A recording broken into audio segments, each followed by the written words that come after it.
Hey y'all, I've been baking all night for the farmer's market tomorrow where my small business sets up. It's called Wildflower Release. And I just want to walk you through real quick how I make my lavender lemonade. So while I get all my stuff set up here, I have a small bowl and my dried lavender. I want to tell you about how I got started baking. So I have a really big baking culinary family. My brother and I made super elaborate, huge gingerbread houses, and we always baked for each other. And now that we're older, we still, every time we see each other, we cook something for each other. We cook together, whatever. And most recently, we watched the Great British Bake Off together. And I love making stuff from native plants or plants that people have grown around here from local farms. So here I've got 4 tablespoons of dried lavender leaves. I'm going to measure them out real quick. Some of the history of lavender is actually really interesting.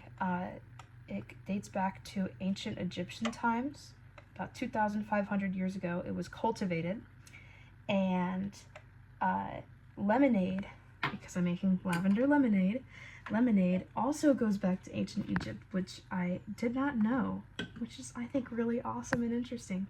So I just measured out my 4 tablespoons of lavender for my simple syrup, and you can't see it, but down here I have a pot of water and sugar, 1 cup water, 1 cup sugar, and it's about ready to boil. So that means that it's time to pour my dried lavender leaves in there. So you want it to be a nice consistency where it's not super thick, but not too thin. You just stir it. It's already kind of getting syrupy and it hasn't been boiling for that long. So once I add the lavender in, I like to let it boil for a little bit, and then I just let it sit for about 20 minutes off of the heat after it starts boiling. And then I run it through a strainer and get the nice stuff out of it and keep all of the leaves and crunchy stuff in the strainer.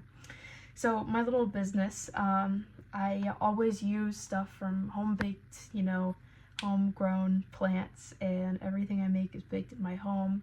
I love playing with flavors. One of my favorites is obviously lavender and lemons. I just made some scones that are lavender and blackberry with lemon zest. And I just love to go to farmers markets and sell. It's one of my favorite things about the summer.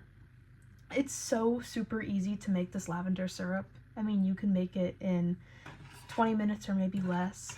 And if you don't like lemonade, if that's not your cup of tea, if you will, you can use it in coffees, lattes, you can use it in teas, you can use it in desserts if you want. If you're making ice cream, you can add it in there.